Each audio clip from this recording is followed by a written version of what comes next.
Nobody knew his real name. He punched in as J. Mitchell every morning, swept the hangar floors, and disappeared before the pilots arrived.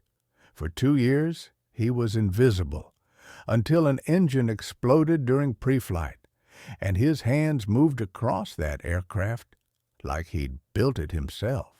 Before we begin this story of silence, skill, and hidden legends, tell me in the comments, where in the world are you watching from today? And if you believe stories like this deserve to be remembered, hit that subscribe button. The hangar opened at 0500 hours, but J. Mitchell was always there by 0430. Faded blue coveralls, oil-stained hands, worn baseball cap pulled low, no patches, no rank, no identity. The young pilots called him the Ghost behind his back, just another janitor pushing a mop around their million-dollar jets. Lieutenant Jake Viper Harrison was the squadron's golden boy, Top Gun graduate, youngest F-18 pilot, arrogant enough to think his wings made him untouchable. "Look at old Mitchell," he'd joke to his wingman. "Guy probably thinks these jets run on fairy dust." They had no idea they were looking at a man who had logged over 3,000 flight hours in conditions they couldn't imagine. It was a Tuesday morning when everything changed. The squadron was preparing for a major training exercise. 12 F-18s in formation over the Pacific. Lieutenant Harrison was assigned to lead an aircraft 401, the same jet Mitchell had been watching with quiet concern. That's when the port engine exploded. The sound echoed through the hangar like gunshots. Harrison sat in the cockpit, hands shaking as emergency systems engaged. Within minutes, the hangar swarmed with activity. Fire trucks, foam teams, every available mechanic. Chief Kowalski crawled under the aircraft. Engines completely seized. Catastrophic bearing failure. We're talking complete engine replacement. Colonel Peterson arrived, face grim. How long? Minimum 2 weeks, maybe 3.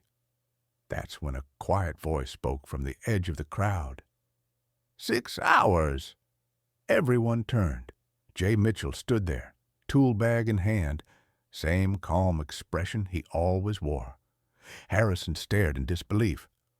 "What did you just say?" Mitchell stepped forward, movement suddenly deliberate and confident. "I said 6 hours, maybe 5 if you have the right parts." Mitchell approached aircraft 401 with a confidence that made seasoned mechanics step aside.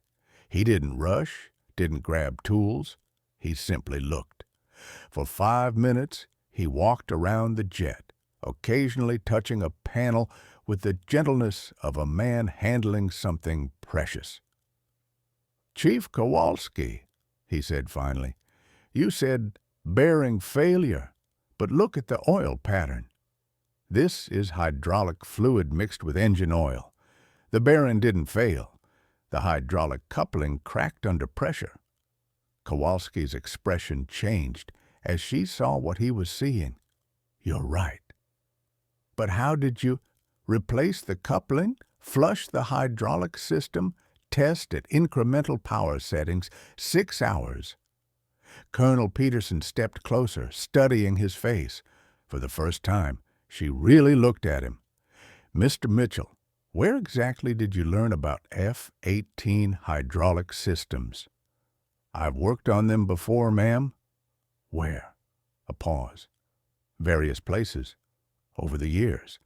Something shifted in the air. The way Mitchell stood, the quiet authority in his voice, she'd seen it before, in men who had served in places that didn't appear on maps. "Give Mr. Mitchell full access in any parts he needs." What followed was a masterclass. Mitchell moved around the F-18 with fluid precision, hands finding every connection with muscle memory. No wasted motion, no fumbling, no manuals needed. "Lieutenant," he said to Harrison, Access the engine diagnostic computer. Look for hydraulic pressure anomalies over the past 50 flight hours. As they worked, Mitchell explained each step with patient expertise. When Sergeant Martinez saw the cracked coupling, he whispered, "How did preflight miss this?" Internal fracture. Would hold normal pressure but fail under startup stress. Experience teaches you to see patterns others miss. Above them, Harrison called out data readings. Mitchell nodded. The coupling was developing microfractures. Each startup stressed it until it finally gave way. As the repair neared completion, Colonel Peterson couldn't contain her curiosity. "Mr. Mitchell, I need an honest answer. You're not just a janitor, are you?" The hangar grew quiet. "No, ma'am, I'm not." "What are you?" Mitchell set down his wrench, wiped his hands. For a moment, his invisibility slipped away. "I'm a pilot. Was a pilot a long time ago. What did you fly?" F-18S, among other things. Harrison's eyes widened. "You're a pilot? But you're working as a janitor." Mitchell looked at him with depths the young pilot was only beginning to glimpse. "Sometimes a man needs to be invisible for a while, son. Sometimes it's safer that way." He reached into his pocket and pulled out a worn military ID card. "Major James Ghost Mitchell, retired, officially." The ID showed a younger version wearing Navy test pilot uniform with clearance levels that made Peterson's eyebrows rise. "Test pilot? That's a very exclusive club, Major." "Was, like I said, long time ago." "Why work as a janitor when you could be?" "Because some stories don't have happy endings. Some pilots don't get to keep flying, but they can still serve." Quietly. 5 hours and 37 minutes later, Mitchell declared the aircraft ready. Word had spread through the base about the mysterious janitor who was actually a former test pilot. "Engine startup sequence initiated," Harrison reported. The port engine came to life with a smooth, steady roar. "Perfect." Colonel Peterson offered her hand.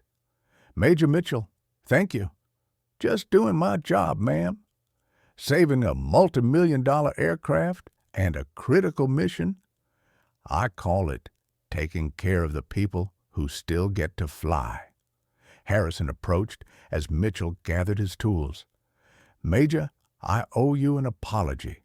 We never knew." "You weren't supposed to know." That was the point. Mitchell shouldered his tool bag. "But maybe now you'll understand something important." "What's that?" "The people you don't notice are often the ones keeping you safe. Remember that." The next morning, Mitchell arrived at his usual time. But something had changed. The pilots who had ignored him for 2 years now nodded respectfully. The mechanics asked for his advice.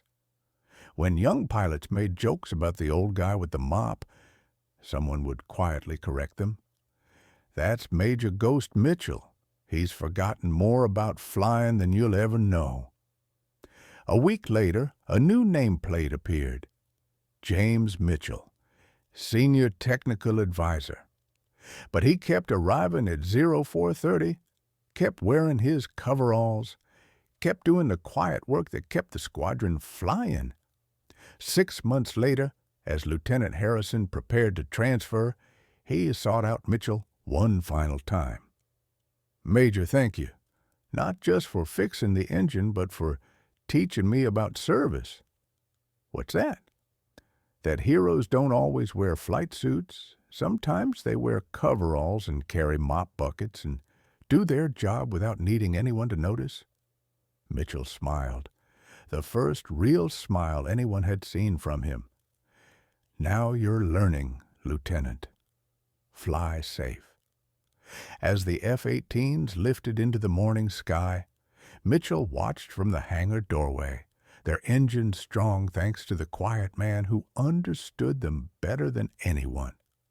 Some men are born to fly, others make sure the flyers come home safe. Both kinds of service matter. Both kinds of heroes deserve to be remembered. So I ask you, have you ever met someone like Major Mitchell? Someone who served in silence, who kept others safe without asking for credit? Share their name in the comments, because at the Human Stories, we believe the most powerful service happens in the shadows. Thank you for watching. If this story moved you, subscribe and share it. And if you ever see someone working quietly in the background, remember, you might be looking at a hero you just haven't recognized yet.